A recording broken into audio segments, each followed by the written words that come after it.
ეს პოზიცია რაც არსებობს გუნდში უნდა გაიზიაროს ქართველმა ერმა და მხარი დაუჭიროს იმას, რასაც ჩვენ კოალიცია და მე მათ ვეთყვით და როგორაც ჩამოვყალიბებთ ქვეყნის მომავალს.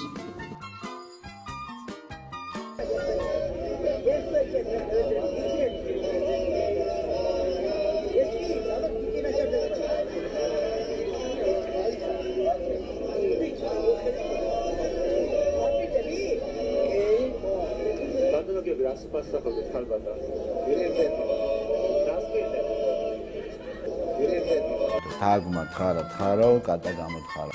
და როგორც უკვე აღნიშნეთ, რუსმა სამხედროებმა სოფელ დიდთან ნავთულხლართების გაბმა განაახლეს ადგილზე დაახლოებით 6 სამხედრო იმყოფება ამ წუთებში, რომლებიც რკინის ბოძებს დგამენ. ხო ძალიან სიგიჟე, ხო?